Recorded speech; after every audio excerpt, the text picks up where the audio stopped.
اگر کوئی یہودی ہمارے آقا کے اوپر کیچڑ اچھالتا، ہم حضرت موسیٰ پر کیچڑ نہیں اچھال سکتے، ہم ختم ہو جائیں گے، ہمارا ایمان ختم ہو جائے گا، ہم مظلوم ہیں۔ اگر کوئی بدھسٹ کیچڑ اچھالتا ہے، رام کا ماننے والا کیچڑ اچھالتا ہے ہمارے آقا پر، ہم نہیں کیچڑ اچھالیں گے۔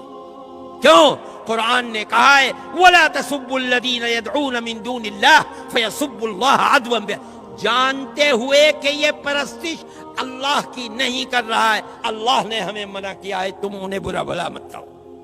ہم نہیں کہتے برا بھلا۔ آپ نے دیکھا ہوگا رام کو ہم نہیں برا، ہمارے سر اور آنکھوں پر ہم ان کا احترام کرتے ہیں، ہم مہاتما بدھ کا احترام کرتے ہیں۔ رہ گئی یہ بات کہ ان کی تعلیمات کے اندر شرک و کفر ہے۔ ایک زمانہ گزر چکا، کہتے ہیں 14 لاکھ سال پہلے رام اور سیتا تھی، اس زمانے کے اندر ان کی تعلیمات بدل گئی ہو سکتا ہے حضرت عیسیٰ کی تعلیمات بدل گئی، حضرت موسیٰ کی تعلیمات، قرآن کہتا ہے تعلیمات بدل گئی، رام اور مہاتما بدھ کی تعلیمات بھی بدل گئی ہو سکتا ہے، اور ہو سکتا ہے کہ وہ نبی ہوں۔ علماء کا ایک طبقہ یہ بھی کہتا ہے، اور قرآن کہتا ہے لِكُلِّ قَوْمٍ هَادٍ، ہم نے ہر قوم کے اندر اللہ کا راستہ بتانے والے، قوم کو ہدایت دینے والے افراد پیدا کیے ہیں، ہو سکتا ہے۔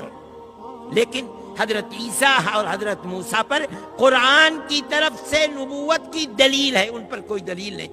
ایسے میں مسلمان پر فرض ہے وہ اپنی زبان کو بند رکھے۔ کیوں؟ کسی نبی برحق پر کیچڑ اچھالنا جس طرح ایمان سے باہر کر دیتا ہے، اسی طرح نبی غیر برحق کو نبی کہنا اسلام سے باہر کر دیتا ہے۔ خاموش۔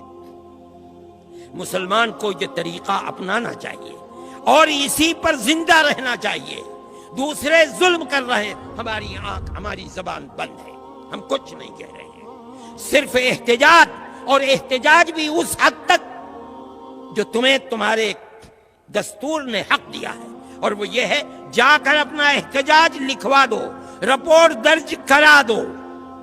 اگر نہیں بس چلتا آگے بڑھ کر کے کورٹ میں پہنچ جاؤ، مقدمہ دائر کر دو، یہاں تک تمہارا حق ہے۔ اس سے زائد بڑھو گے تو ملک کے اندر امن و امان قائم نہیں رہے گا، اکثریت کا بھی نقصان ہوگا، اقلیت کا بھی نقصان ہوگا۔ دیکھو ابھی تمہارے برابر میں ہانس روڈ کے اندر ہو گیا، ہندوؤں کا بھی قتل ہو گیا، مسلمانوں کا بھی قتل ہو گیا، دکانیں بھی جل گئیں، بات کچھ بھی نہیں تھی۔ میرے بھائی، جمعیت علماء کبھی جذبات سے نہیں کھیلتی، ہم نہیں کھیلیں گے۔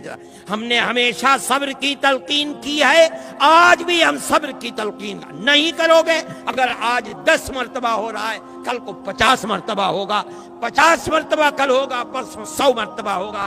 یہ دنیا امن کا گہوارہ ہے، تباہی آئے گی، اقلیت کا بھی نقصان ہوگا، اکثریت کا بھی نقصان۔ اور ہم ان لوگوں سے جو بے وقوفی کر رہے ہیں، ملک میں امن و امان کو آگ لگا رہے ہیں، ہم ان سے کہتے ہیں کہ اپنے ملک کے وفادار بنو، اقتدار کی ہوس کے اندر ملک کے امن و امان کو برباد نہ کرو۔ اگر کرو گے تو یاد رکھو تاریخ کے اندر تم ملک کے سب سے بڑے غدار اور دشمن سمجھے جاؤ گے۔